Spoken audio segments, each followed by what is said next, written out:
Okay, we'll call to order the special board meeting, workshop for Western Lane Fire and EMS Authority, Siuslaw Valley Fire and Rescue, and Western Lane Ambulance Districts. Can we do a roll call? Yes, Siuslaw Valley Fire and Rescue and Western Lane Fire and EMS Authority Directors, Tim Mendolia, Here. Lori Heppel. Syria. I think she's going to be joining us shortly. Okay. Alan Burns. One moment. Okay. Jim Polisi Here. and Sam Spade. Okay, so right now we do not have a quorum for Siuslaw Valley Fire and Rescue, but hopefully we will when Director Heppel joins us. So Western Lane Ambulance District and Western Lane Fire and EMS Authority Directors, Cindy Russell. Here. Rick Yesney.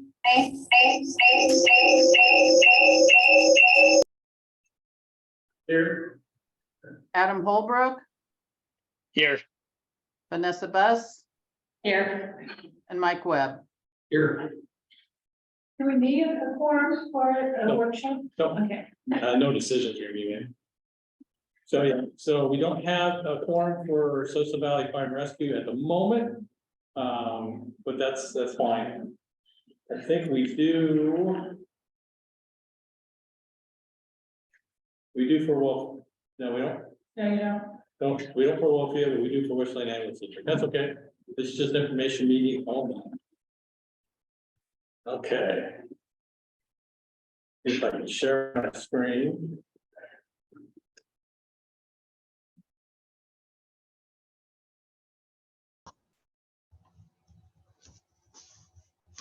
Okay, so Dr. Holbrook, can you see that? Do you have a computer?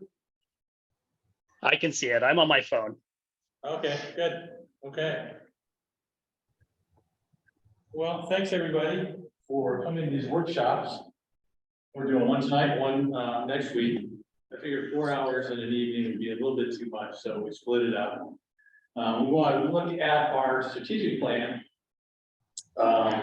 You remember that it was approved by both boards May 26, 2022. So I typically like to go a year and then review it. That's a good time frame. I mean, you do it annually. So we're a little less than a year, but I use strategic plan. That's how I set the budget. If the board approved it, it's in the strategic plan, then I've got to find a way to get it into the budget to where we change the plan or we change the budget somehow. So that's why I think I want to do it now because we're just getting into our budget process. There's gonna be a lot of Thursday nights for you guys coming up here, unfortunately.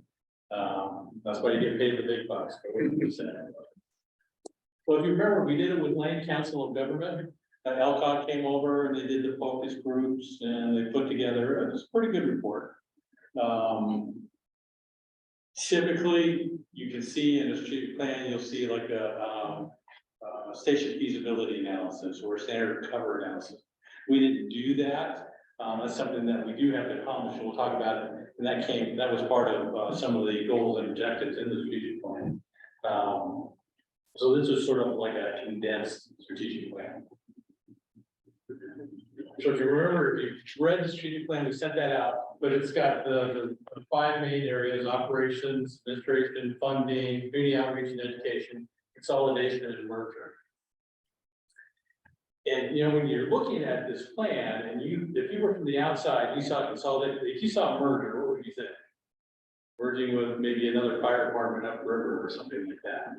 And that's not, if you remember, that's not the intent of when we say merger. When we say merger, we're talking Western Lane Ambulance and Siuslaw Valley Fire and Rescue.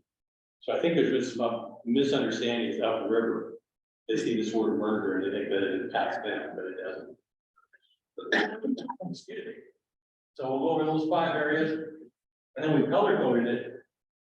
Excuse me. And green, yellow, and red. And really, it's sort of arbitrary. The colors, Matt and Rob and I sat down, and we had some input from Dina as well. And we at first I didn't give them an understanding of what the colors meant, and so they came up with all different reasons for the different color.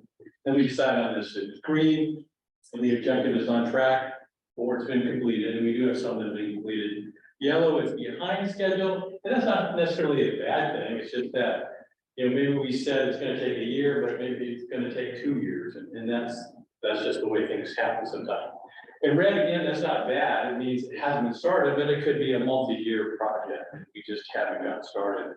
And you'll see we do have some red, sometimes it's because we haven't committed resources to them, we haven't committed funding to them. So at this point, they might say, if this is something that's really important to our district, to the authority, then we have to commit those resources and money. And we'll talk about this. And then what I did, I took all those rankings and then, Matt and Rob and I sat down and I tried to come to a consensus. So, these colors are not set in stone, it's just how we feel that we're doing with our strategic plan so far. So first one in operations was to enhance the compliant, or goal A1, enhance the compliant training program to ensure meets the needs of the organization, the individual. Training must be needed, interesting, and fun, more practical. Remember, this is May 2022. We didn't have training chief at this time, had a good, strong training programs at our combined districts, departments. But since that time, we've got a training division chief. You can see how that works.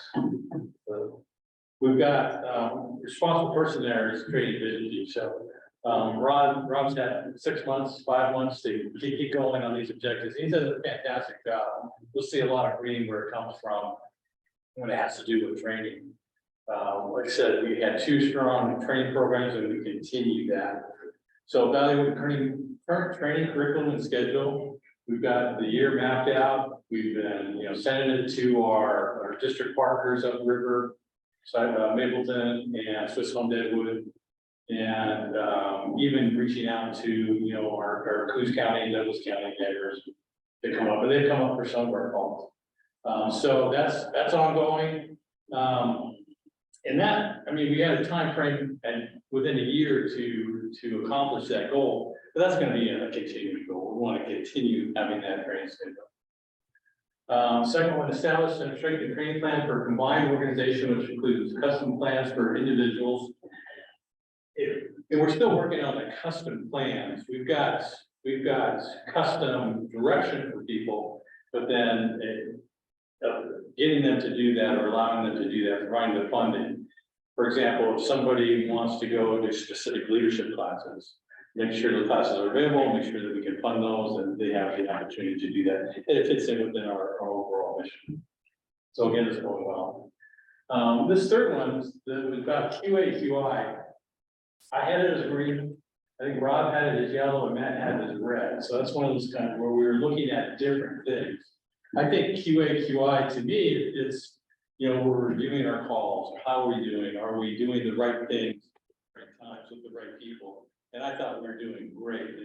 And Matt's looking at it more, and correct me if I'm wrong, this time I read what you were thinking, is that are we reviewing the calls? Are we doing the in-depth analysis?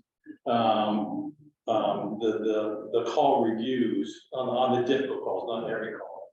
And that's maybe something that we're lacking on. It's not that we don't want calls to be reviewed. It's that we want to make sure that our officers know that they're empowered. If they want to sit down and have a review of a call with their crews, they should do that.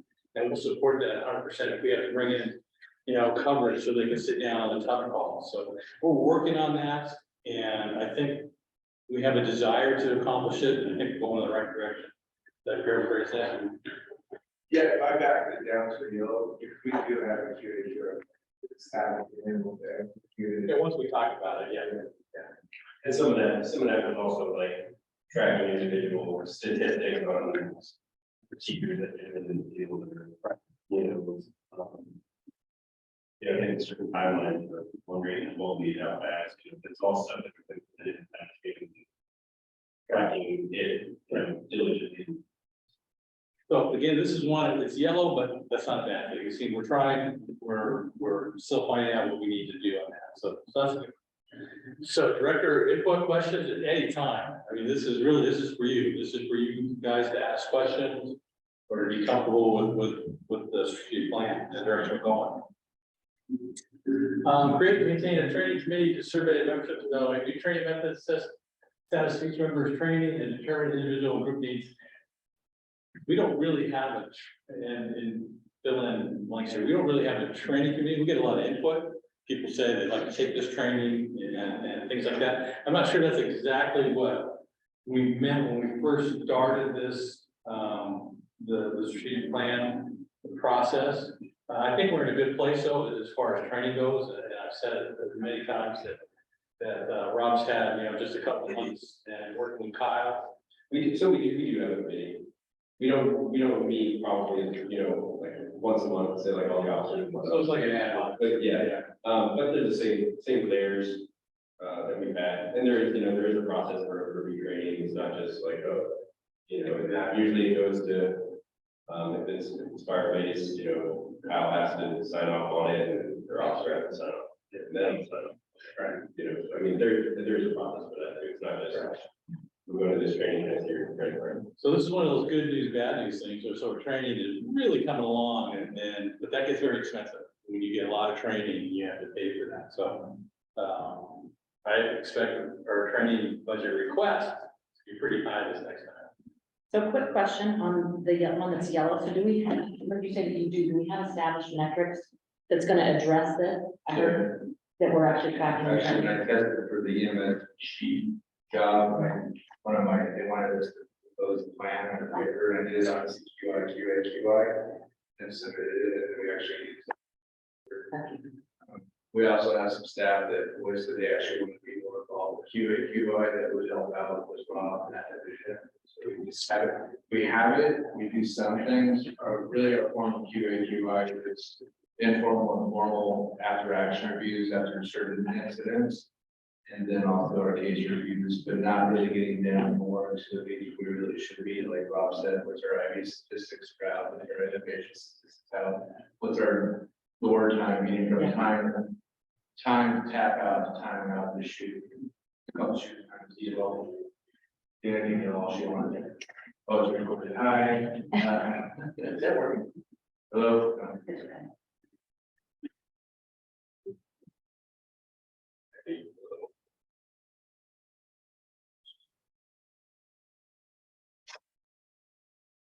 So, in a nutshell, yes, we have a plan, we have some things that are in process, but we want to go a few more layers down into it and get it more robust. And for me as a board member, to me, I like that.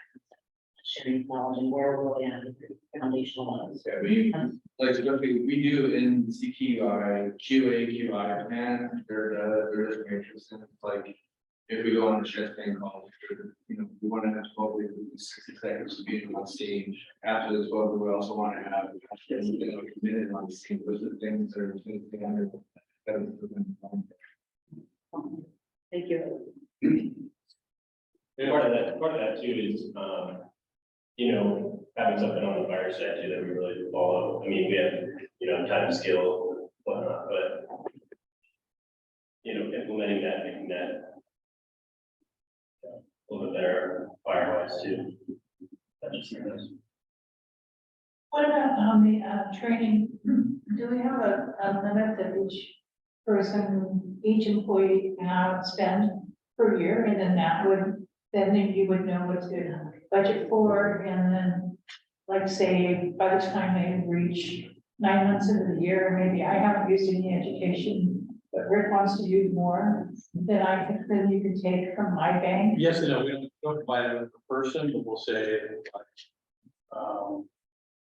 and I hesitate like approving sending 10 people to one conference. I don't ever send 2 people to 5 different conferences. Yeah, so we tend to do more of that. And then it's an estimate by the training division. We're going to have 20 people that want to go to conferences throughout the year. And then we try and budget for that, but it's not really saying we've got 25 people, each get $1,000, it's 25,000. So it's I pretty. was thinking of maybe make it easier for you to budget for it, and then you'd have more expected. Yeah, and we amount used, you would spend. when I first got there, they were doing that, they were budgeting, as if everybody was gonna do all their training as overtime. And And that's what was budgeted. We never got close to that amount. So I said, let's be a little more accurate.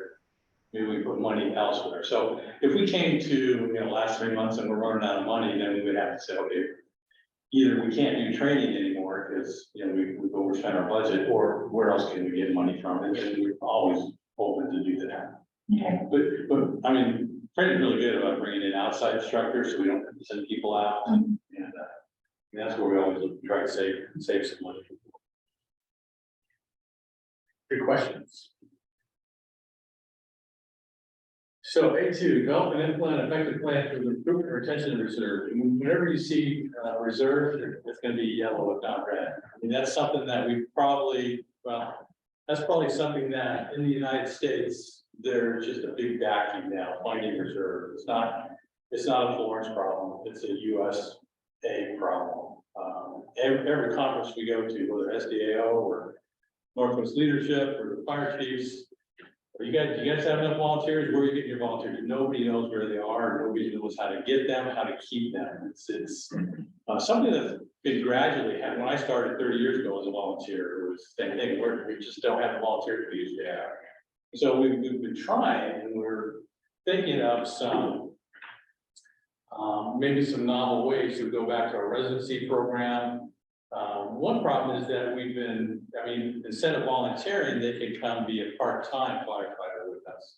But a lot of them would rather do that. They'd rather get paid for doing this than just volunteering. So I think our part-time numbers are good, or getting better, but then we're sacrificing a lot of our volunteers.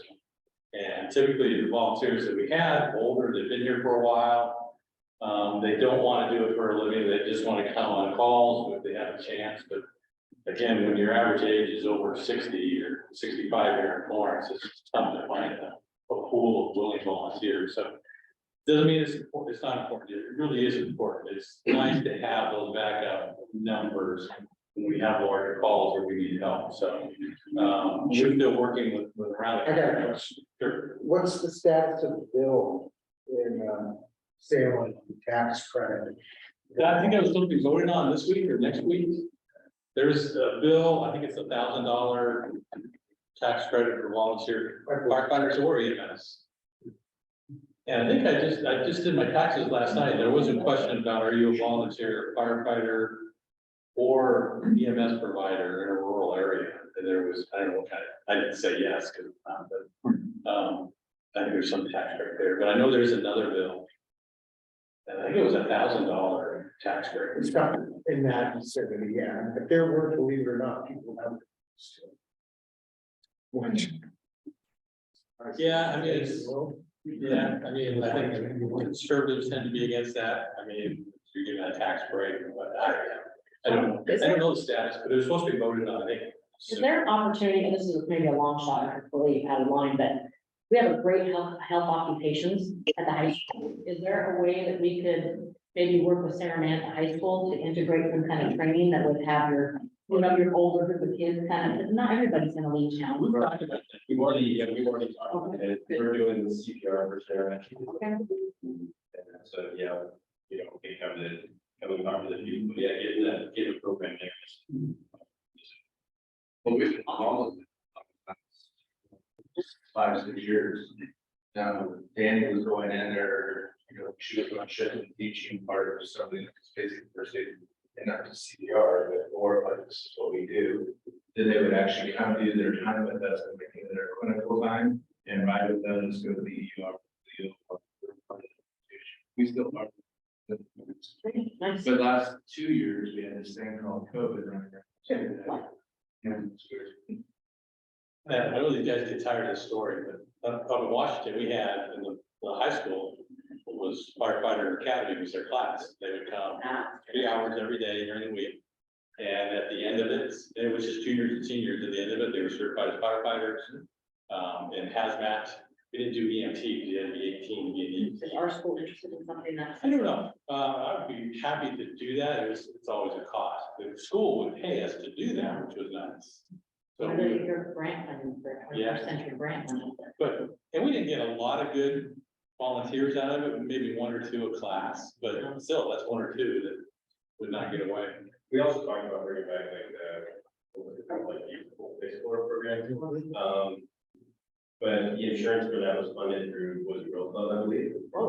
Back in the day, and you need so many people, to actually, before, like, we could insure the group. And I guess the number just kind of went away years ago, so that's why that fell through, so that's what that. Well, if there was an opportunity to do something like that, I would be happy to talk about grant funding, Yeah. like we're doing with the Noble crisis, right? So if we can integrate something like that. There just seems to be less of an interest in being a firefighter or paramedic, I mean, around the country, it's just. It's hard work. You used to get through that population. I mean, you get hundreds of applicants for a single opening, now you get a couple, I mean, in large agencies. So we will work as a full day. It's not gonna have a budget in that. I wish I could. Well, you know, it already has. I mean, this is our part-time budget, which it's not live, they're not benefits, so I mean, part-time is fairly good. And we increased the full-time staff. So we're now 24. This is. So I think that's, I don't see us getting much higher than that in our current revenue. Special investigation. But with the part-timers and then we look at the reserve. Yeah, I think like, so part-time, we're doing pretty good. We've got a lot of our medics are instructors in our Lake Community College. They send the best our way, or should be sending the best our way. So. That. To give them a finder. No, that's not me. So again, alternative roles, again, we gotta get people in here and say, what would help you stay?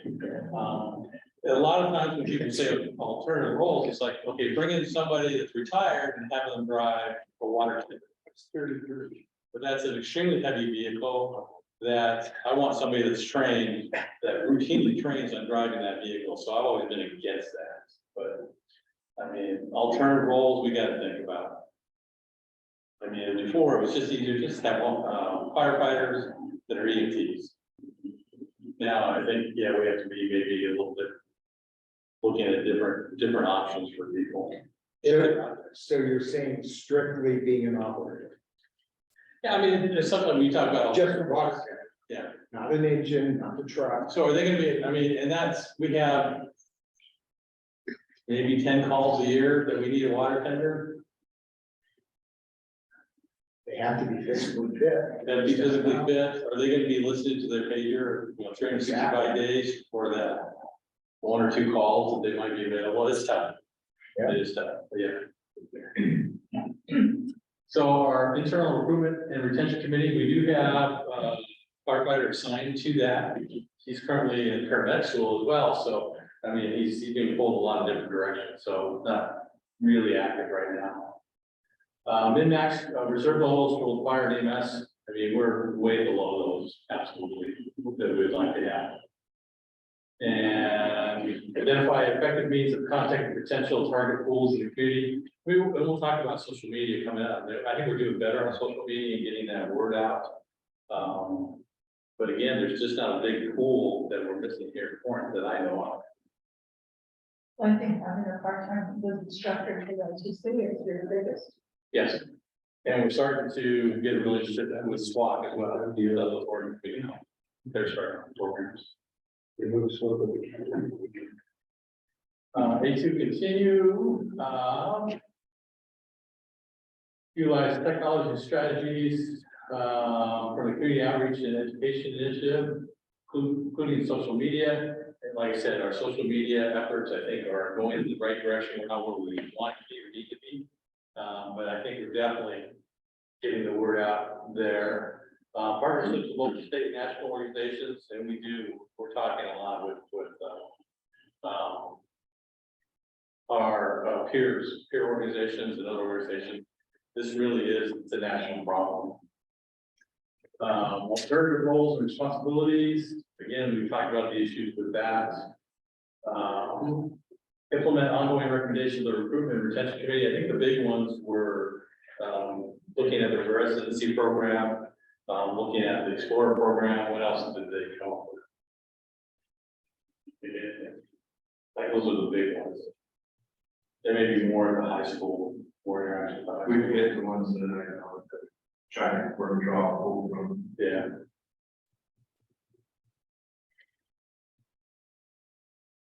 Prepare personnel for future leadership.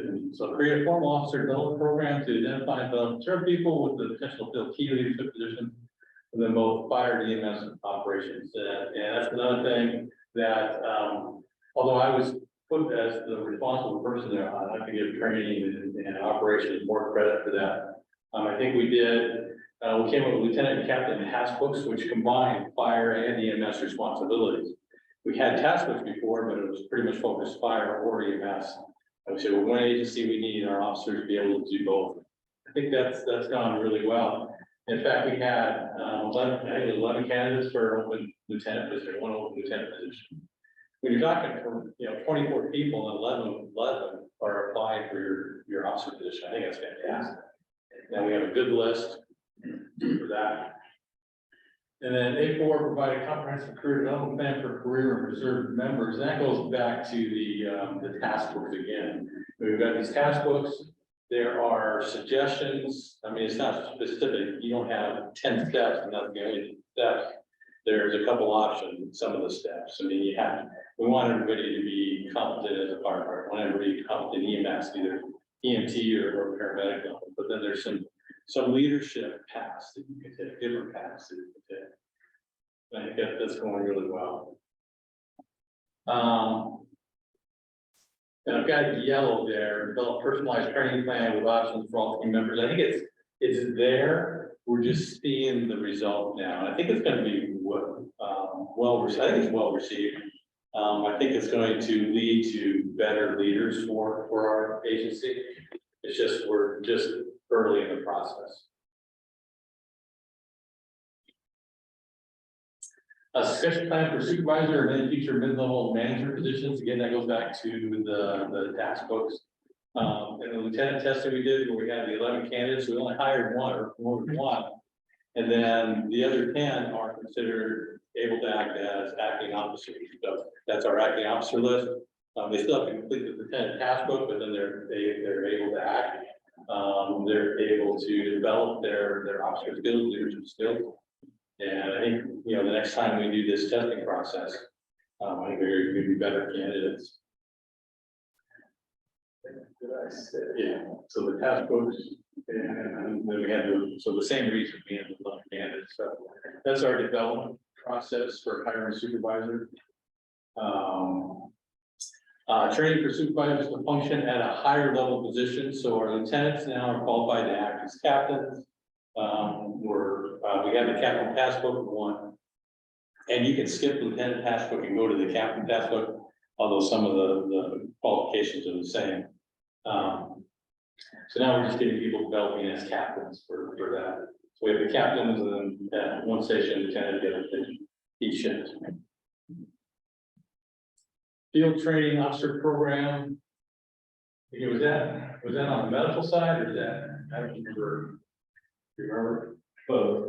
Okay. Yeah. So we do have that in place. Up and running. And the last one, create clear, up-to-date position specifications, job descriptions for each job classification.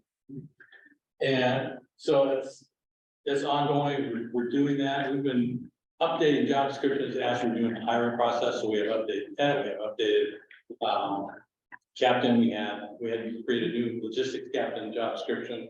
So now we've got to fill in some of the blanks. Go back. We have paramedic. We have firefighter job descriptions. We just need to update those and make sure that they agree with all the other job descriptions that we've been doing. And Lexipol is changing as you do this? Let's Are you going into Lexipol and updating? Not yet, but that's what we'll, we have all the job descriptions in Lexipol, and then people can pull those up. Is that what you're talking about? Yeah. Yeah, now we're just trying to, there are lots of jobs, and we have two agencies come together. Absolutely. So now we're just trying to see where we can know job descriptions.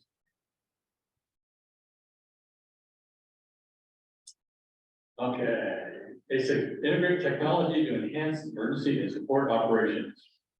explore the use of drone technology. That's a great goal, and it is a great goal. And we had the perfect person to do that. We had a person that did a lot of remote control aircraft and just understood the whole concept of drone. Was Mike Spinner. He retired. And we tried to talk him into, hey, stick around and do our drone program, but no, he wasn't interested in that. So it's got a 3-year time frame. I think it's something we still need. PD still have their drone? Yeah, so there is drone technology in Florence. Florence Police Department has one. But I think it's something that we could use, and I think it's something that we're still trying to explore. Just for curiosity, what examples would you use that for? Search and rescue, doing 360 on burning, locating, we see smoke in the area. We had a pretty good program up on Fan Island in Washington. It had infrared capabilities. So we would go out into the Puget Sound area and look for bodies, things like that. Definitely looking for people in the woods, lost people. And search and rescue mainly, I think. Mapping and fire, you can use it for mapping. Yeah, there's one to be like wildland where you scout. Sand dunes, yeah, we had that little girl that was in the dunes. We couldn't find her, couldn't see her.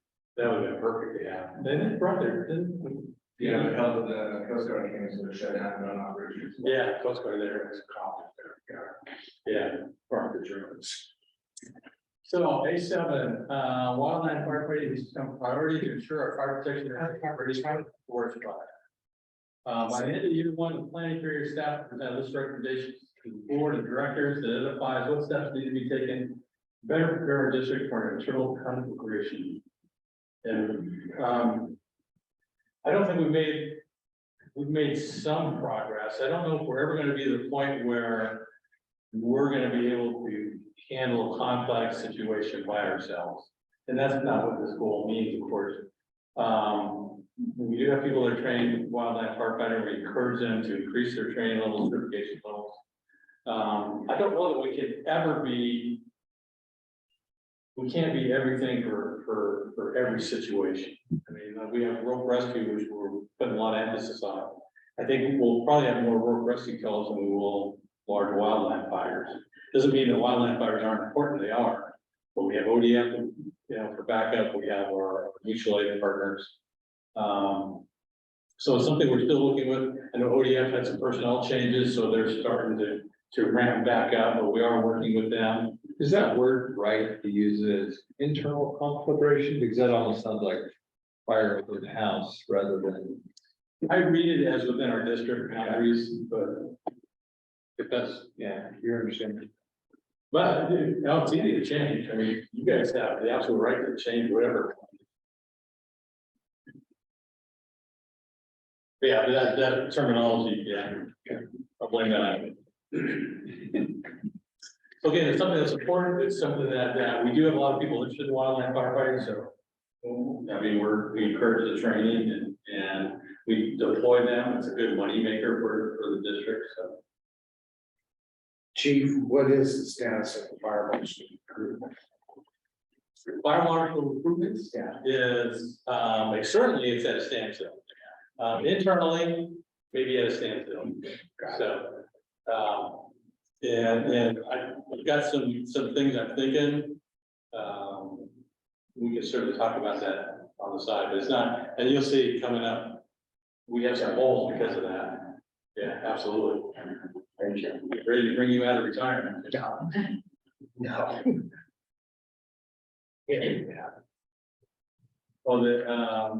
Utilize social media to inform and engage partners. This is up to day 6. I know you can't see that, but that's our Facebook page. It says 504 followers. I know Abe Bernard's doing this for us, and only 500 people, but I think if you remember, it was a conscious decision by everybody here. So let's not tell everybody about Wlfea yet. Let's just sort of let it roll out. And I think now we're changing that philosophy that we're Wlfea and we're proud of it. Our parents, SVFR and Western Lane Ambulance District had a nice child. That's Wlfea. We'll be proud of that baby.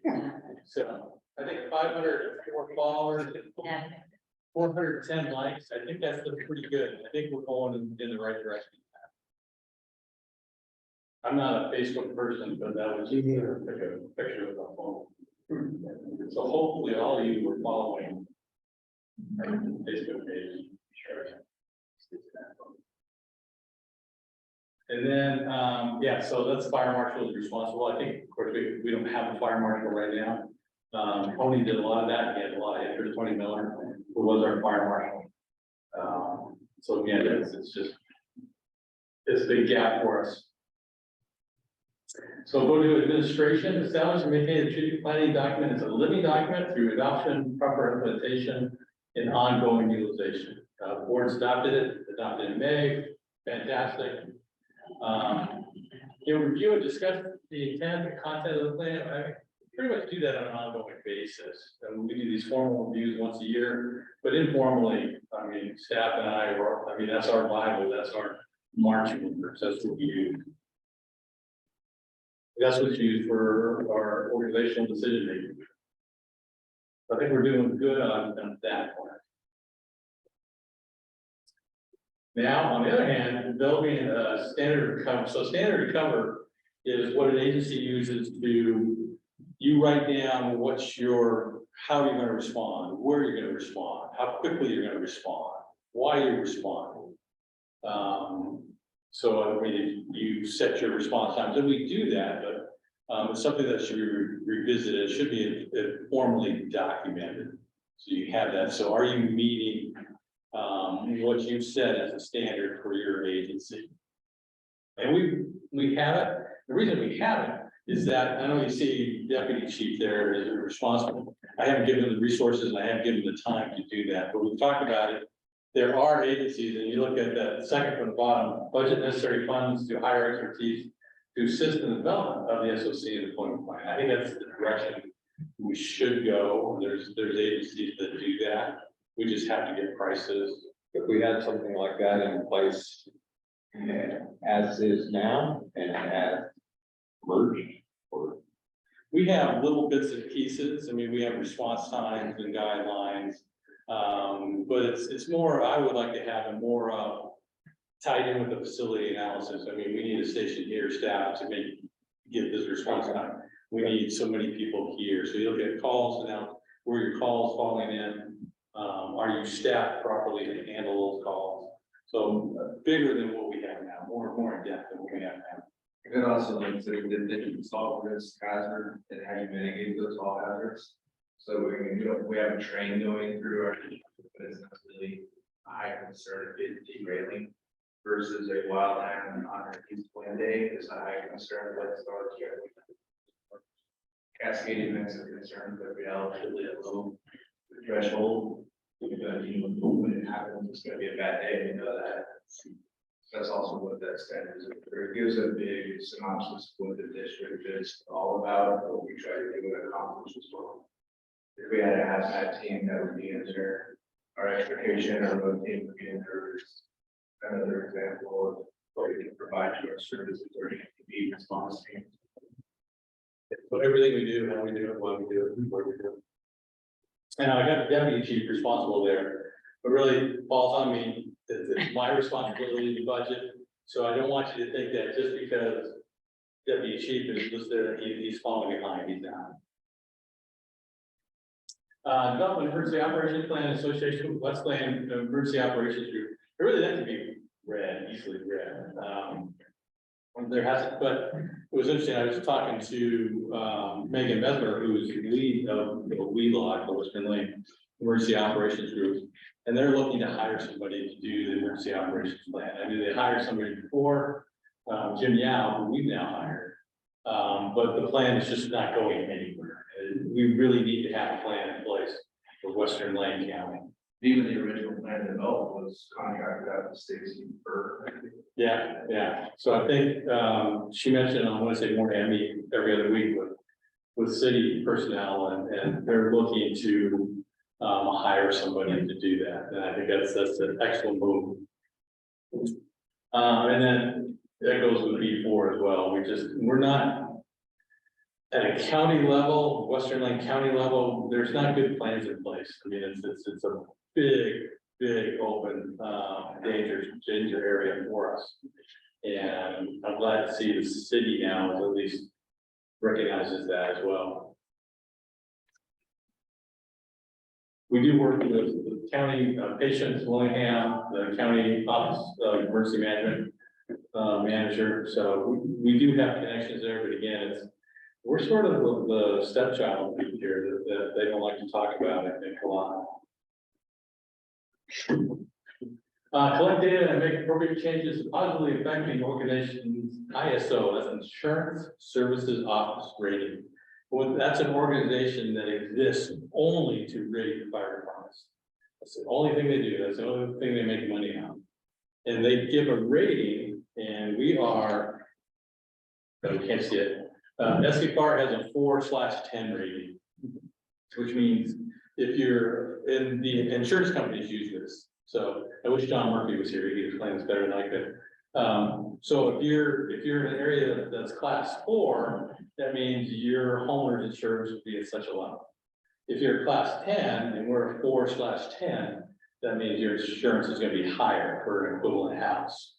So 4 means you're within 5 miles of a fire station and within 1,000 feet of a fire hydrant. And 10 means you have nothing. There are no fire hydrants, there's no fire station.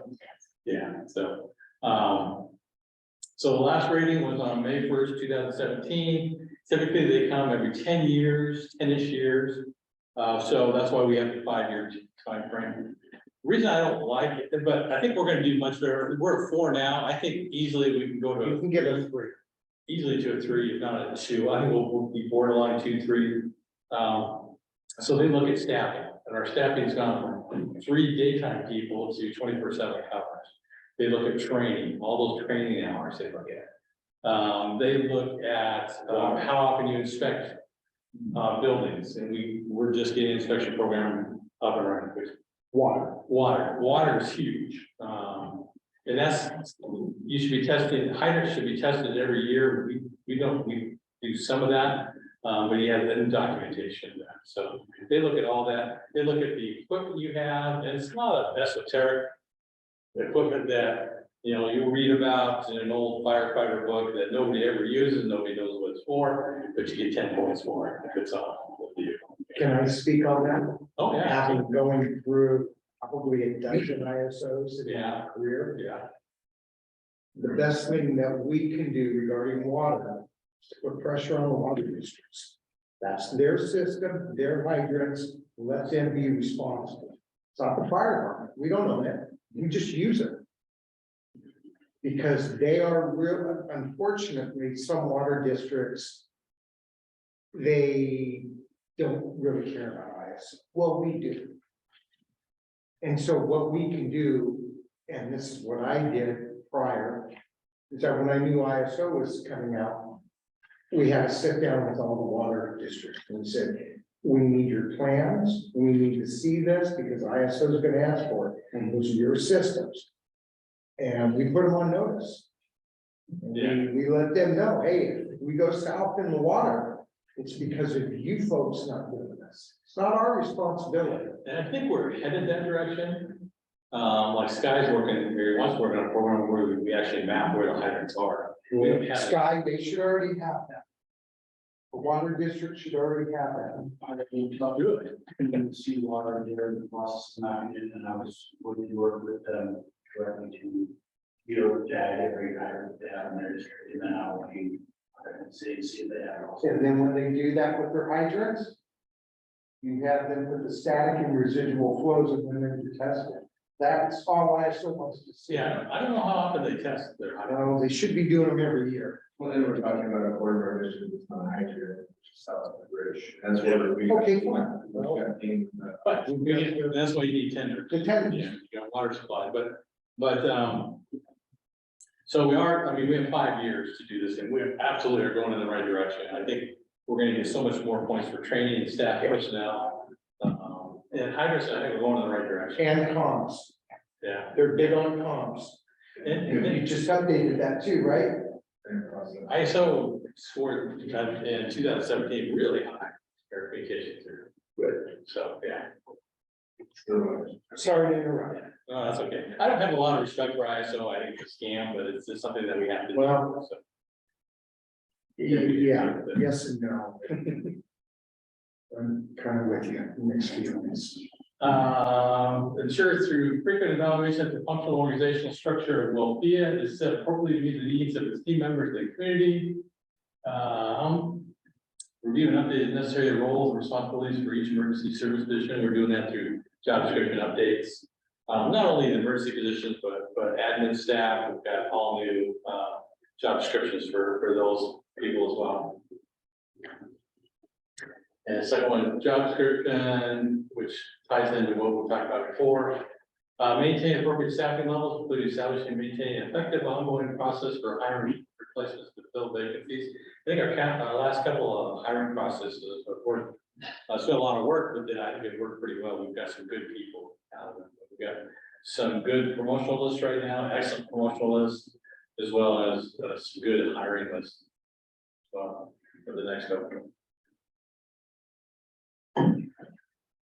And review current organizational patterns and practices, assess the possibility for more inclusion, including opportunities to include additional team members in meetings on a trial basis.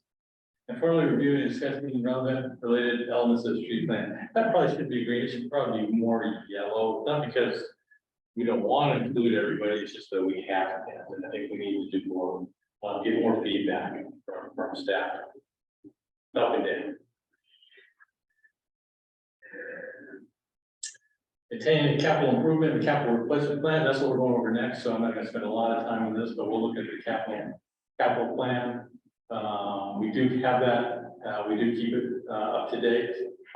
Develop, maintain comprehensive facilities, apparatus, equipment, and funding plan. And we have some general plans in place, but we need to get much more specific. And I think we're talking about that next week. That's why I think we really need to do a facility analysis. What facilities do we have? What facilities do we need?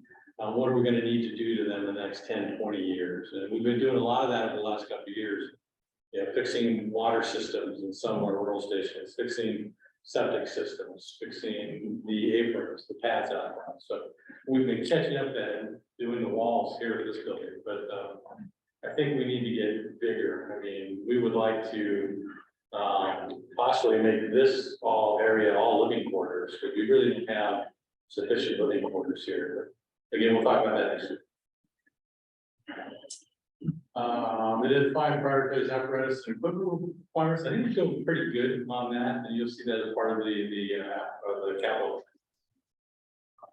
Not cheap, but I think we're doing pretty good. Ensure financial stability and sustainability of emergency services and plan for future needs and growth. So we have that financial plan. I do need to update it. I haven't really brought it out, but now is a good time since we're getting into the budget season. But then we have to decide, is this, what kind of budget are we going to have? Are we going to have a Wlfea budget?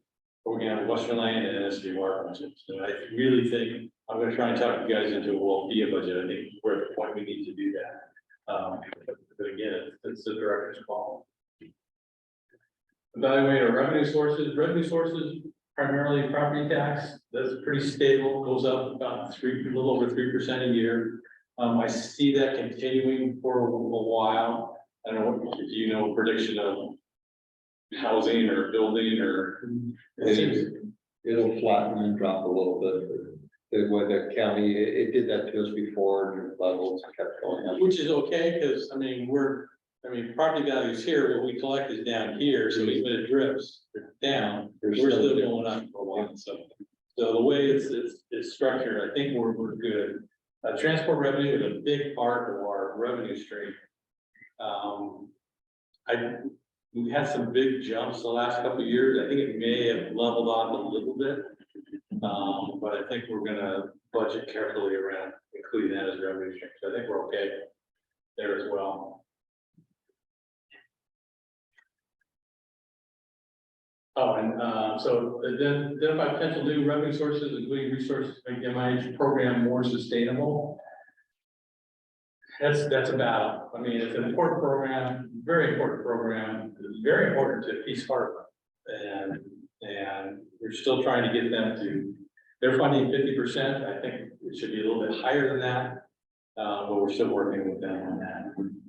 Is that the MIH, we talked about MIH? MIH, what they do. Absolutely. And then the MCR program, the same thing. I think right now we've been, very fortunate. It's been funded by Lane County with state dollars. And I think that's gonna continue. It's difficult to get anybody to say, yeah, it's gonna continue because of grant dollars essentially. We are planning, putting together, we're gonna have a stakeholder meeting. To look at the MCR program. Is it, has their mission changed since they first started, or is it the same? I think it's really close to the same. I think they've expanded it a little bit, and then look at alternative sources of funding for that. That's not anything that I think we could, it's about a $300,000 a year program. I don't see where we have that in our budget to do that, even half of that would be fine. Well, boys and girls, because we're working to collaborate with the crisis response team to full staff onto our team. Are we charging you for that? Well, yeah, it would be allocated, absolutely. It would be budgeted. So we were looking at a $250,000 grant max in collaboration with them, so we could put those folks on the ground with the kids and then pay for that role. So we're actively trying to incorporate the crisis response team into our programs. I think it's a wonderful program, and yeah, we just have to expand where we're looking for funding. We've tried to, there's been an attempt to talk to insurance companies about their savings. I think we're getting closer to that, but that's a discussion that's been going on for 10 years that I know That's of. where the money's being spent. I mean, you talk to Pacific Source, you talk to all the Medicaid, Medicare people, oh, that's a great, we should, be paying you extra for this. That's last year. So I think we're close. See that happening, I don't know, I can't give you a day, I don't see this year, next year, 5 years. But if Peace Harbor comes through with their second half of the MIH program. Yeah, they do, yeah, their budget here is different than ours, but they come up with half program. Well, it's a little over, it's more than half her salary, things like that, so. They cover the benefits of some of the benefits going on and materials. And it's been supported through the Peace Harbor Foundation. Then funding, pursue renewal of levy if necessary. Again, that's the local operation levy that we have with the Lane Ambulance District. That's 4 years from now. That would only be if we decide not to merge the taxing districts and form one new taxing district. If we don't do that, then we'll have to address. I think we'll need that local operating levy. So we Can that be done in 4 years? Because the way you were explaining to me, it sounded like it would be the merger.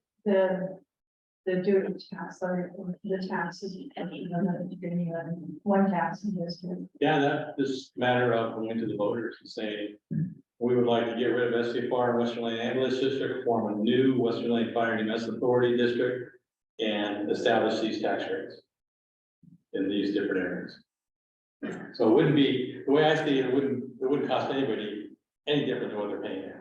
You just have to convince them of that. Yes, and you have to demonstrate, there are gonna be people say, oh, no, it's gonna cost you 10 times, then we know. So if we did that, say we went to the voters in 2 years for that and it failed, we still have 2 more years to work on it. Exactly. To be a realistic plan like that. I think that's doable. And I think we're getting the word out now with Wlfea that people that just. So people that don't live in the Sayusla district will still just get the same rate as Western Lane Ambulance District? Yeah. And isn't there huge benefits to having a health district?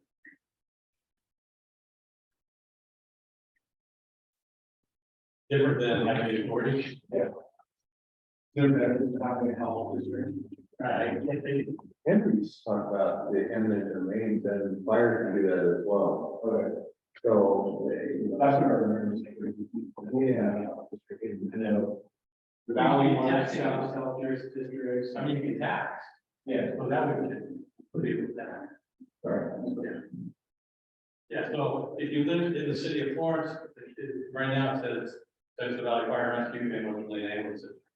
We just say Wlfea, but then it would total up the same amount. But maybe the residents would say it'd be a tax. But it would be what they're paying for what Western Lane Ambulance. Yeah, and then it would also say Maple Fire District. Gotcha. And you just do that with tax. Seems real easy or simple. I don't know if it's easy, but it's simple. think that hard part is communication wise. So the sneaky thing is when we say, okay, we're including local option. The thing, we include the local option, like, so that total would include that, so we wouldn't have to do it every time.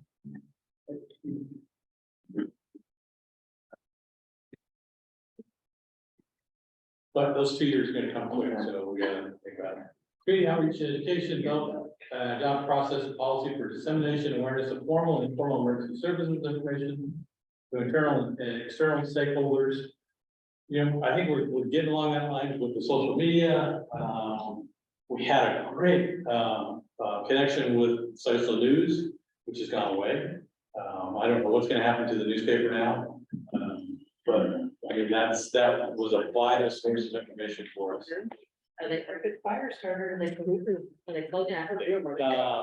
Jared quit, Jenna quit, all of that. It's being run out of control. But we have a gentleman that wants to write articles for us, we just, where can we put those articles? So, we gotta figure that out. Okay, maintain strategic partnerships. Yeah. To be honest, I think we're doing really good on our strategic partnerships. I know there's some of our partners who may disagree with me, and then some of you got to meet some of our partners recently. What we're trying, I mean, we're sending them our training calendars, we're open to discussions on anything that they might need. So it's a work in progress, but I'm glad you guys got to see what we deal with, and it's identical to Swiss Home. I mean, what we deal with in Maplewood. We're trying. CERT program, right now, I don't think there is a CERT program here in Lawrence. We have to remember, yeah, but it's again back to COVID the last 3 years. Yeah, well, that's a good reason. But Frank is still involved with it, we still communicate. I know the city has interest in getting that up and running, so. And we have several of the meetings that break out and then it's asked, which searching will pick up. Yeah. Quarantine. For community emergency response team, I think we have a lot of people that I think would be interested in doing things like that. I think it would really help in emergency situations. So what is the CERT team? What is that CERT program? What is that? Community emergency response team. So they would, you could use them for, like, you had a natural disaster, they could go up and help you, canvass neighborhoods and see, how people are doing. They could help you, we have the radio group, they could help you with it, they help you anything, I mean, getting food out to people, or. They're not part of your regular volunteer program. No, these are, yeah. And last couple of years, the help was been to happen in some of our trying to keep them active with this, but they're trained, it's like a 40-hour program, the first day. CERT FEMA. Yeah. Yeah, CERT FEMA. Yeah. We're partners to maintain and integrate the system. I think we're doing really well. I think I've seen more and more of us working at the state level. That's certainly involved in EMS at the state level, and then Rob's getting there as well. And then that last one, continue working with surrounding agencies. Yeah, we're an active member of WeLog. Aries is the radio. I think we're active members of that. We've got a lot of their equipment here. US Coast Guard, they got a new commander. He's young, very young, but he's a good guy. ODF, again, they've had some turnover, but we've been working well with them. Forest Service, Lane County Sheriff's Department, City of Florence, State Patrol, all that. I think we've over the last year, I think we've really developed a lot of these relationships. There are a lot of new people, so they come in, ODOT's a new supervisor is there, he's come in and talked to us. And like some of the ODF in the City of Florence, and we're maintaining those relationships. So I think we're doing well with that. Then we should. And community outreach education, continue educating the public about emergency prevention, and that was assigned to our fire marshal, so we had to reassign a lot of those, and luckily my logistic captain, Andy Gray, loves doing a lot of this community outreach, so we've assigned in, some of that. So code enforcement, public education, fire investigations, and plan review. We do, I mean, that's where we're missing having a fire marshal, and I'm by law, considered the fire marshal and we don't have one per se, so I've been trying to do a lot of that.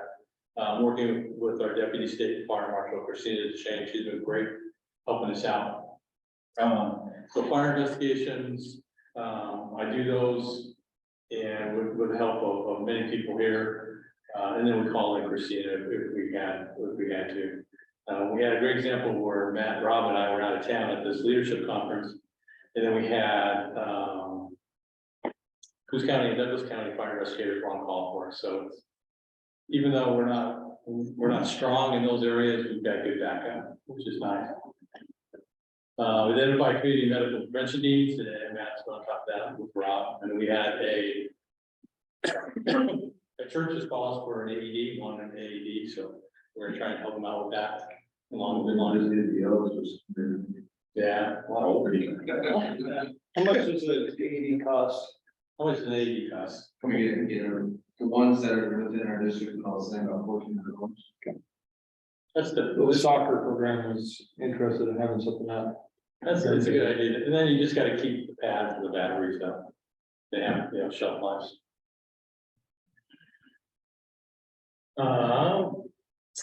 Don't read about community outreach programs based on data received. Little programs and groups throughout the community, that's pretty vague. Develop and maintain a comprehensive set of pre-fire plans. That's something that we missed from Dave.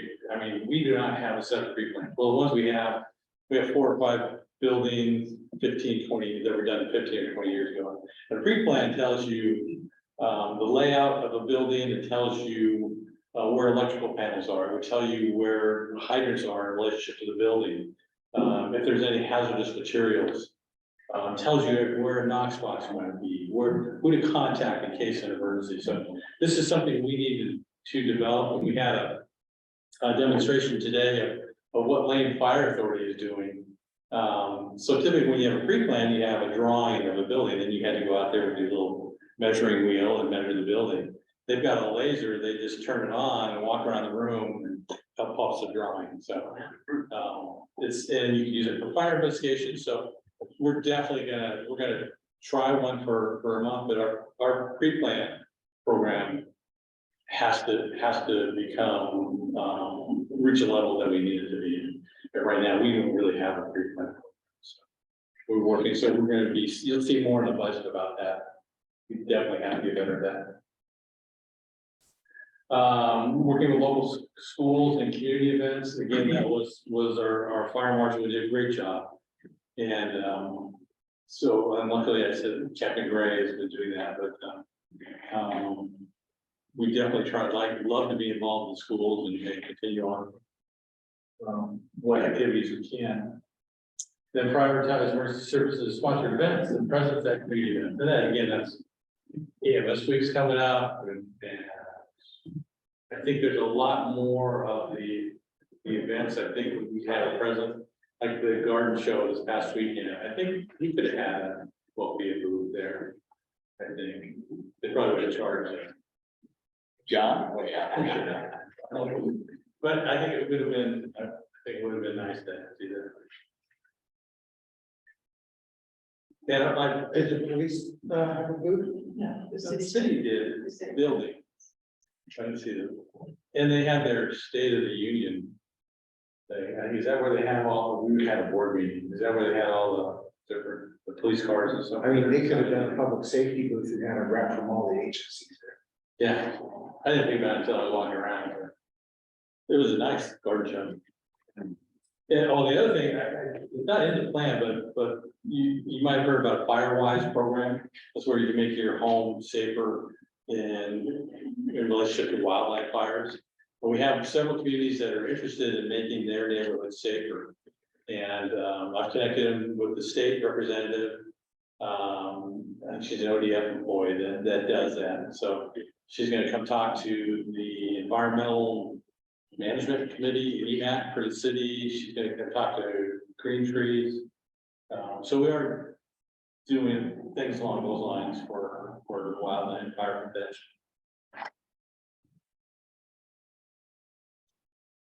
Further evaluate the impact and feasibility of additional consolidation or merger. I think we've done that. Again, this is where I was talking about how when people hear merger, they think maybe outlying departments are involved, and that's not what we mean by that. This is SFR and Western Land Ambulance System. Yeah, I think right now, I think moving operations together, I think that's working fantastic as well. I think we're really one agency. We're still trying to figure out that we have all these people, and then we can put them where we need versus, no, I'm at station 10 or I'm at station 1, I've only got 2 or 3 people. Well, no, you got 2 stations to be dragged from. So we're getting better at that, and I think as we work more through that and then encourage the officers that, hey, think globally, you got a lot of people we can pull from. So this again, I think a 2-year timeline for an actual going to the voters, I think would be good. We just have to figure out, do you do it in May, does it have to be in November? What else is gonna be on the ballot? Those are all things. Yeah.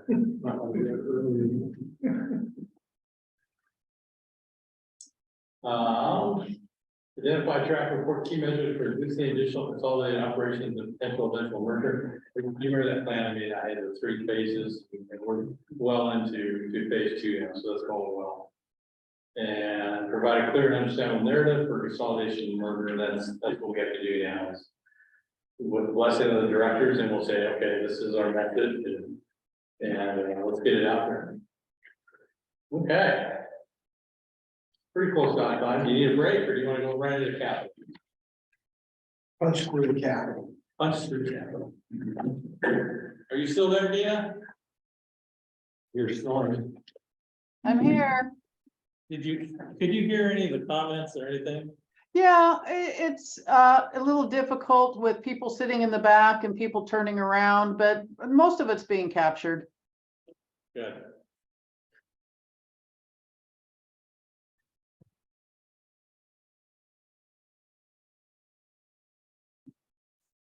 Chief, a question on the strategic plan in general. I counted 95 objectives and 25 goals. Is there a way to focus on some of those that really need to be done to move the needle? You know, it just seems like a ton. Yeah, a lot of them are related, like job descriptions comes up, several times.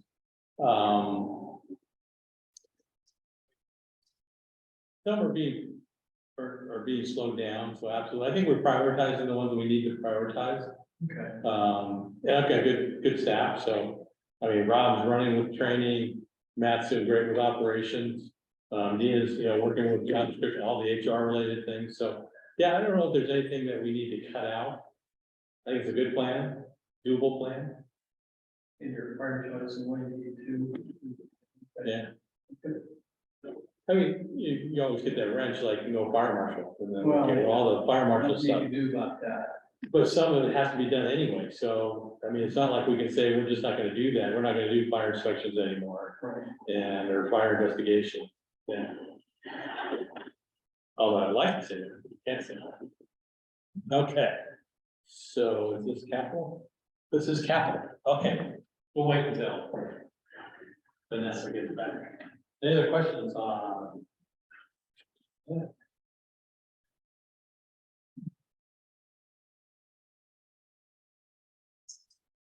Next week, Would you please hand me a? Sure.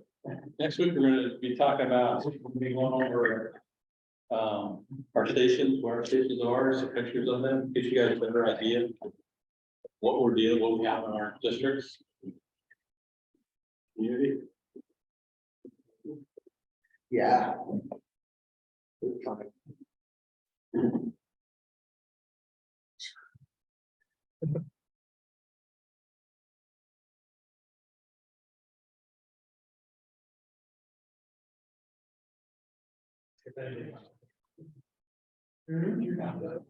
I'm feeling it though. I feel out of my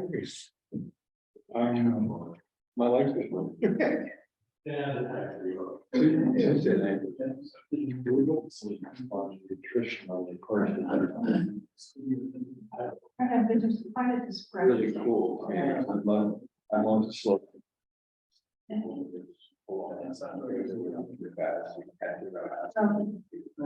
There's 40. Yeah. Wow.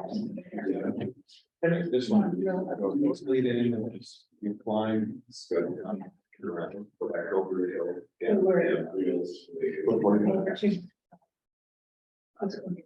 I would be dead. I would go. Chris, that's okay. Yeah. Second place that I wish. Last week was a time trial.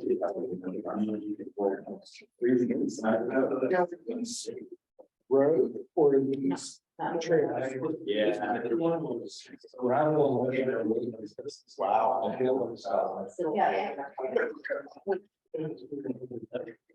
Yeah, kind of. It's really, really. Big.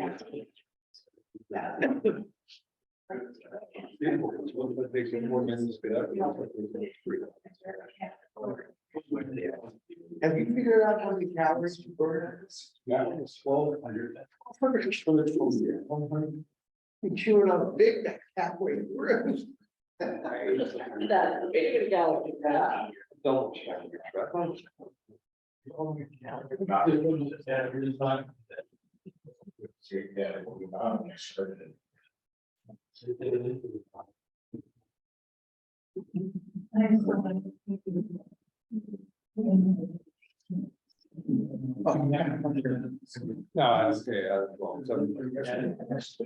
Chief, we're ready to continue when you are.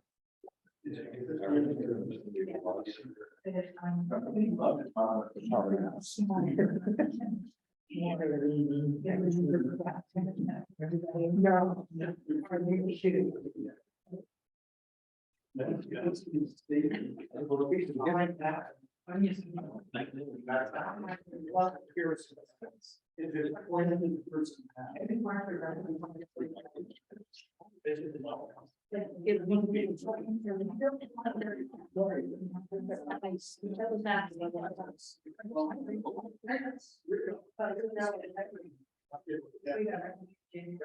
great plans up there.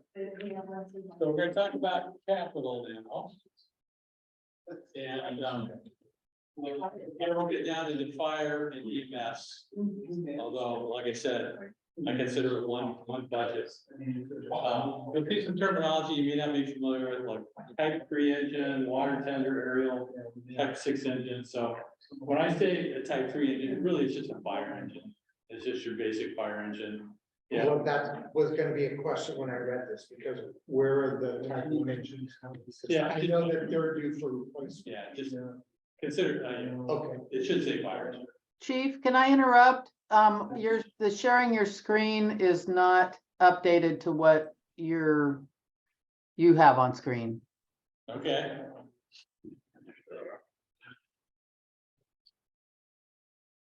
You still, there you go. You had consolidation and merger still up.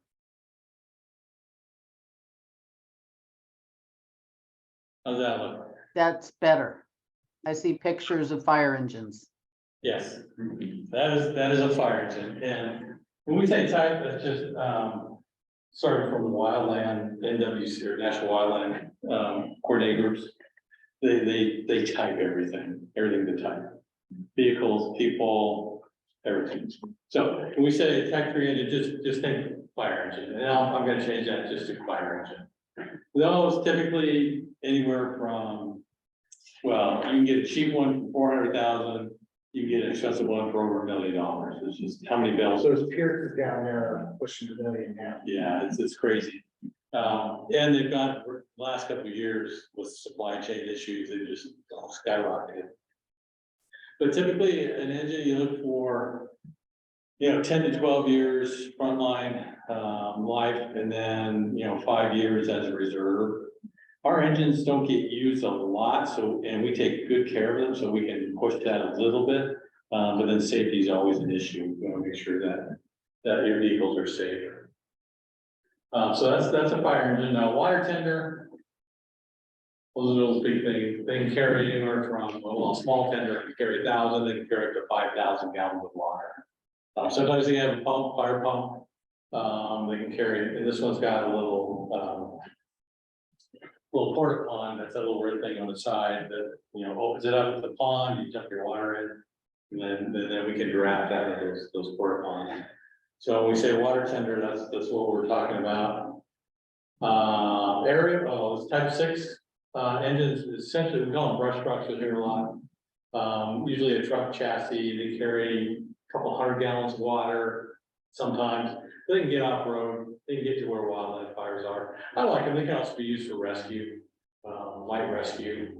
You can set them on medical calls. They can, you can have seats for 2, you can have, 2 doors, so you have seats for 4. Cheaper, they're about 180 to 200,000 for a type 6. And then of course your aerials, your big ones, we have the one aerial. You're talking at least $1 million for an aerial.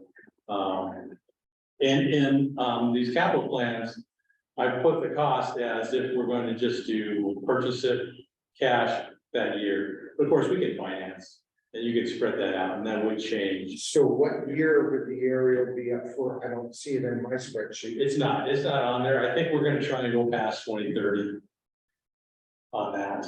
It gets used very little. And putting that in a budget. I think I'd like to be retired. When was it purchased? 2009. 2009? Yeah, 2034 will be. I would strongly think hard about something else. Because that is a liability. Even though it doesn't get used much, maybe it would be well worth sending it back for refurbishment. Yeah. Because then you can't stretch it out with peer fuel in the refurb. No one I've else. refurbed aerials in the past. Yeah, you can do it once and. Right, you get one shot. Yeah. That would save the taxpayers a lot of money. Refurb, they just take the chassis and just lift it up and roll in a new base and put it back on. There's different variations. Sometimes you can use the same engine, if it's good, these diesel engines will last forever sometimes.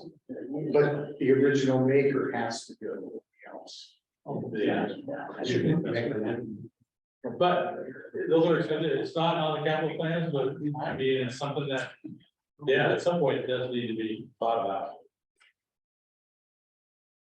So, and I'm not really interested in fiscal year 21, 22, 23, those are past, and we've done that, just going out 24 and on. You see every couple of years, we've got, a new fire engine.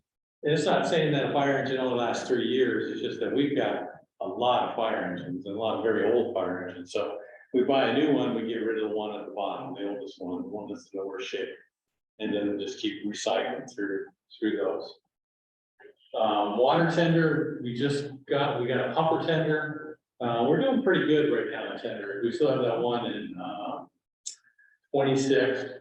And these are predicted, NFPA says, your vehicle should last this long and then think about a replacement. And that's what goes into a lot of this. Again, if they're in great shape, there's no problems, then we can push that out, and we'll certainly try and do that. Type 6 engine, about 180,000. And we're also in the running for, it's not really a grant, but the state is giving away type 6 water tenders. Are they giving away? Water tenders. Type Still 3. waiting for Yeah, we don't know. We applied for that. We don't know if we're gonna get any of those. But if we do, and then they expect, they give that to you, they pay for maintenance and upkeep, but it's expected that if you're capable of deploying to a state conflag or something, you will do that. We do that anyway, so. They're ready. All states have them. California's got what they call Office of Emergency Service. And they buy hundreds of them. And they give us, departments have to apply for it. And they have to sign an agreement that they will meet everything that Cal OES asks. So it's kind of like they have coverage. Well, and then the state will draw those resources. Yeah. So instead of local government sending one of their engines, OES engines will go with local people on board. Exactly, but you have to adhere to the state's requirements. Now, I am gonna throw this out. A lot of fire departments in California are turning their rigs back in because they don't have the staffing.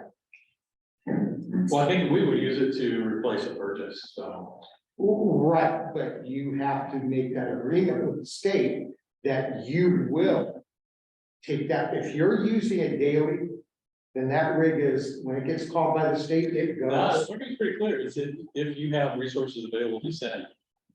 Right, and I read that, but in the fine print, it says, if you're using our rig, you will send it when you call. There is no ifs, ands, or buts. I read it not as severe as that, but we send anyway, if we have people available, they love to go on deployment, so. The only downside, they're white, that's it, that's the only downside, so it's free. California for line getting Soviets. That's how they differentiate. So this is a program, I think what we're supposed to hear in January or something, or, so we haven't heard yet, so we don't know, but it would be nice, and I think that would help with our budget. We've submitted a second review for whatever happens. Yeah. So you said in the past you have responded, you said you're already responding, so how often is that? It's a couple times a year. And so when we send people out, we get, their wages are paid.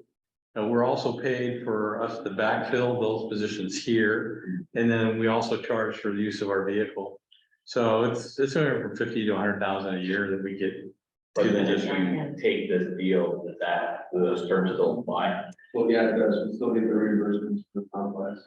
I don't know, would they charge for the, would we charge for the vehicle? From my understanding, it's still a lot. Yeah, I think it would still.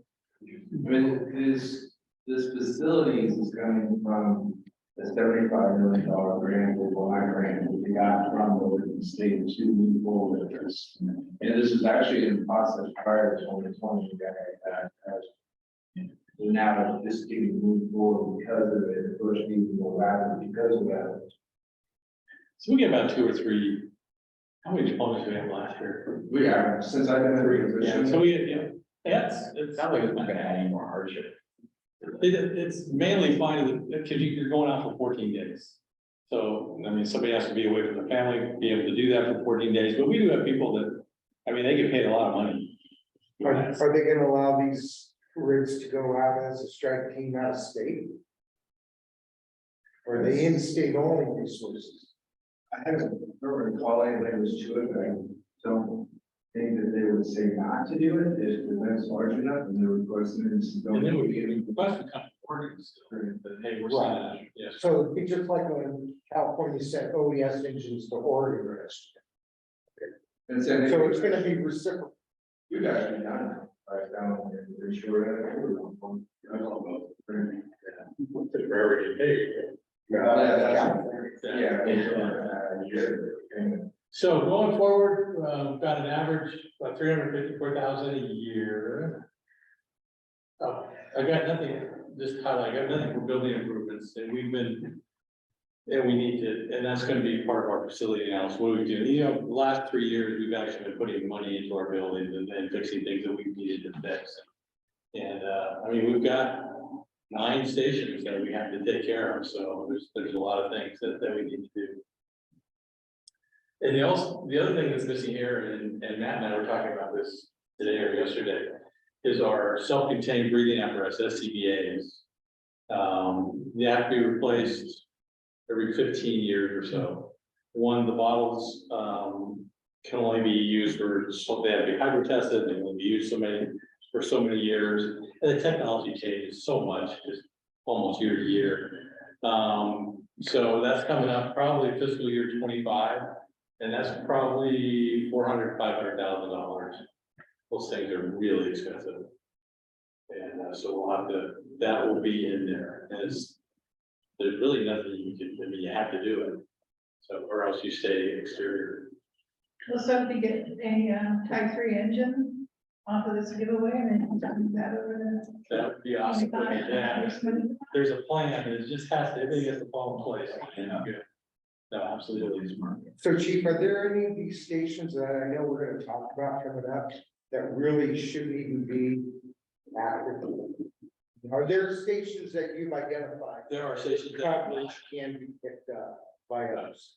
I mean, for example, well, there's Station 7, just here on Oak Street, which is storage. And we pay for that.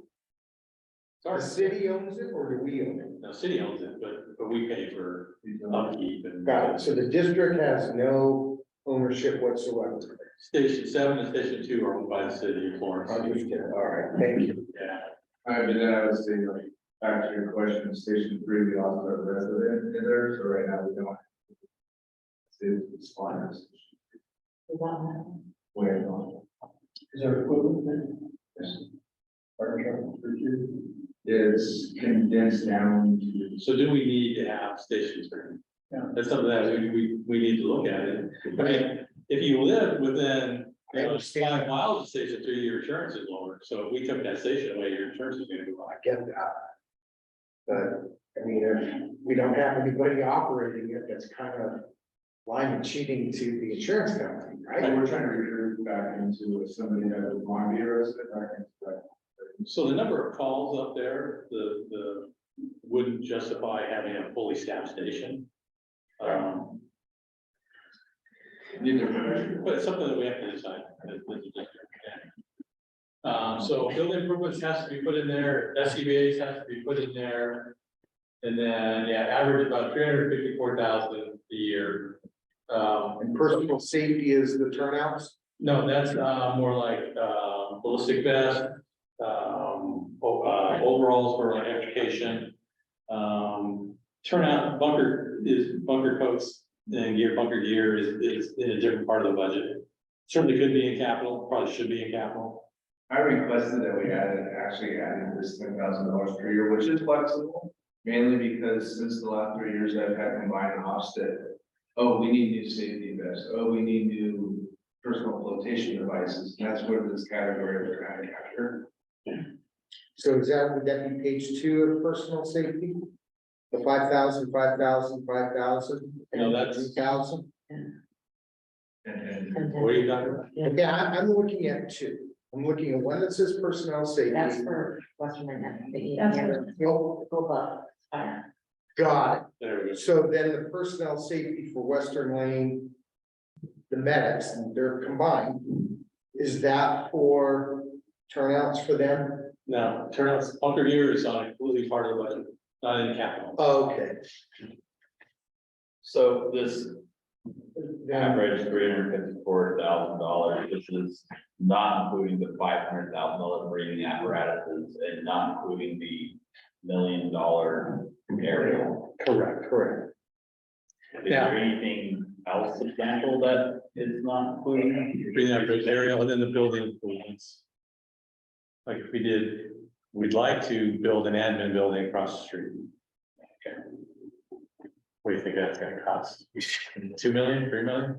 Oh, we had a $5 million estimate years ago for the thing that we were gonna build. That was quite a Taj Mahal Yeah, we don't need a ton, but, so. We have to decide.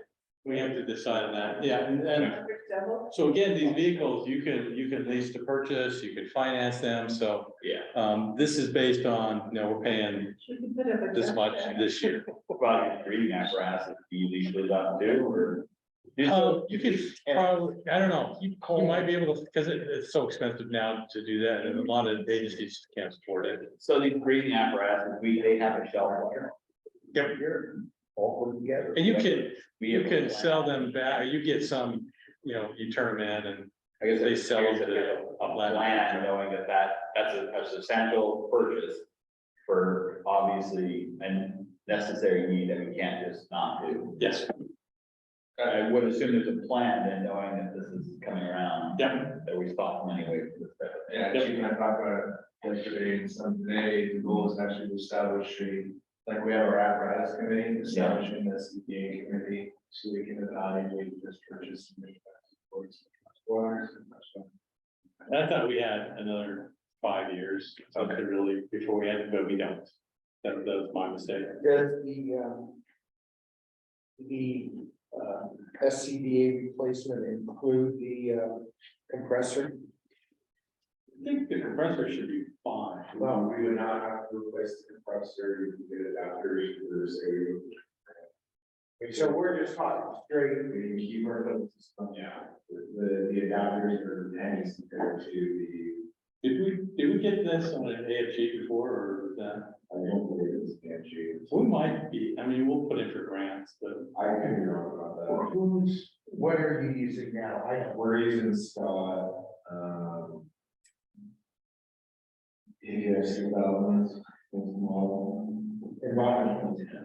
Are they 45-minute bottles? There's 45-minute bottles, 4,500. You guys think that that's what you want to stick with? Per me, personally, no.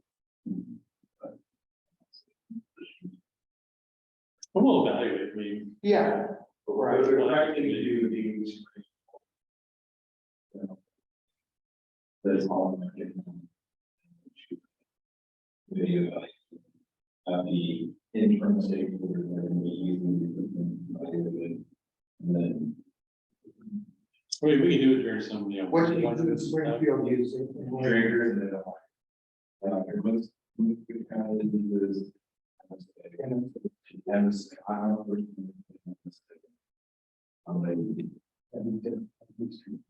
Well, most of the vendors don't allow us to keep a couple of packs and try and.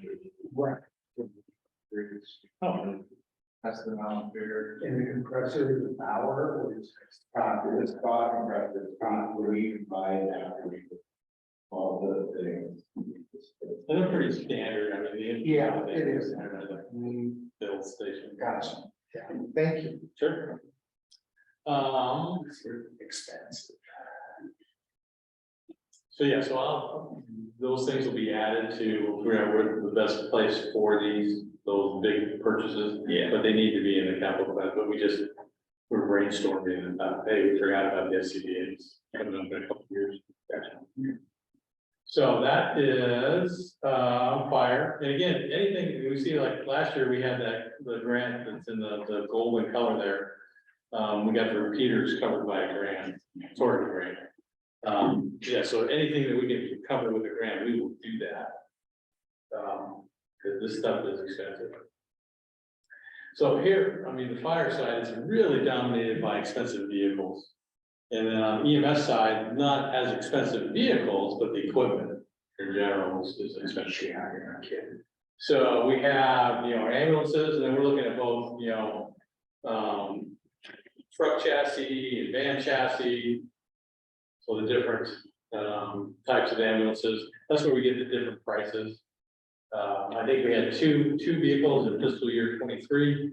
We weren't really anticipating we're gonna do two, but that's the way life works. How's the new red one working, and has anybody said anything about the color? No. Not to me. I haven't heard anything. I think I heard good comments. You from the community? I don't know. Sharp. It's also not. Yeah, it gets a lot of exposure for something like that. Yeah, it's a billboard. Moving I billboard. mean, you go anywhere you go in the country, you have red ambulances, so I mean, this is, people are just. There's some people who might get their back up about it. I just was curious if you heard.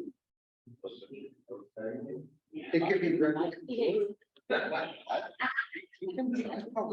I personally know in favor of white. People flipping out as you drive this road.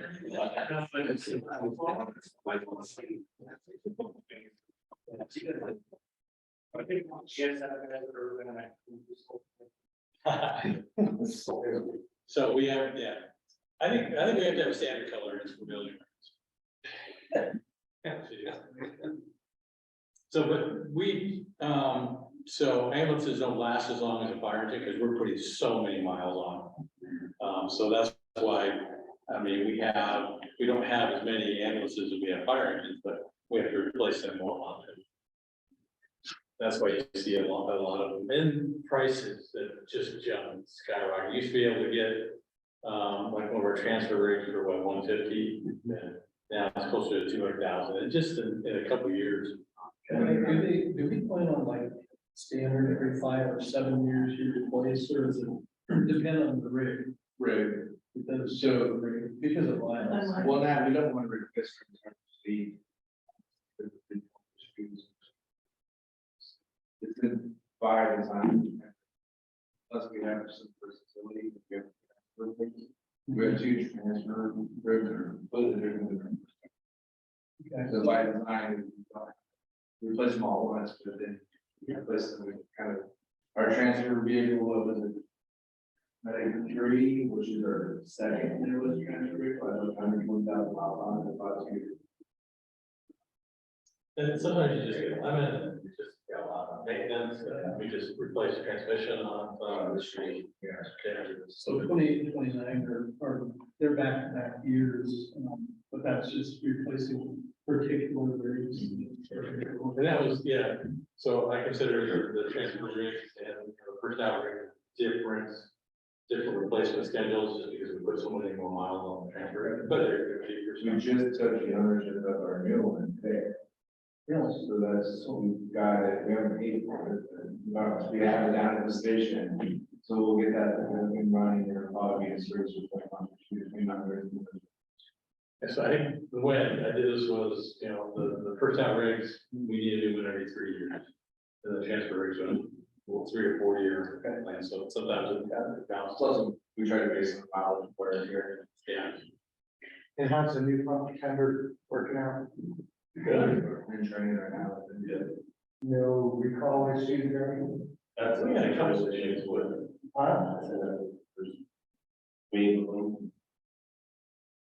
But it's all. Yeah. I mean, these are all custom made, so. Sure. Well, mostly in this case. So again, you see a lot of, expensive equipment, but it's just stuff that we need, and like the Lucas devices. And cardiac monitors, I think we're good for years, although Kyle says we need another one. So we'll need to add that.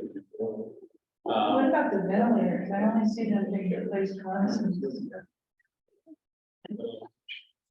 Yeah, that's, talk about ventilators.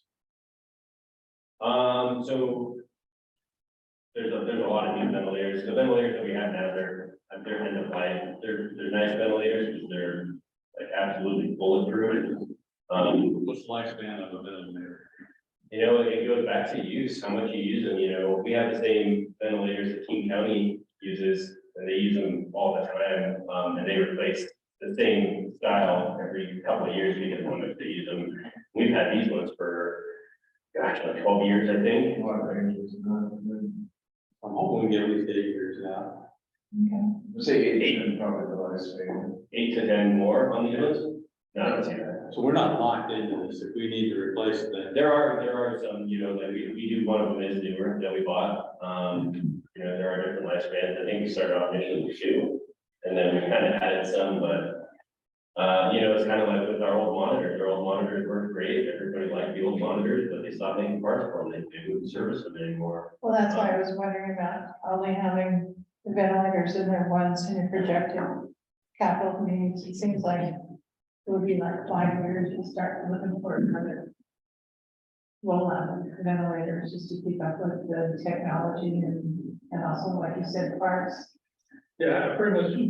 Yeah, I mean, if we need to do that, if it turns out that we get, just some bad ventilators and they want to think about replacing the whole lot, but.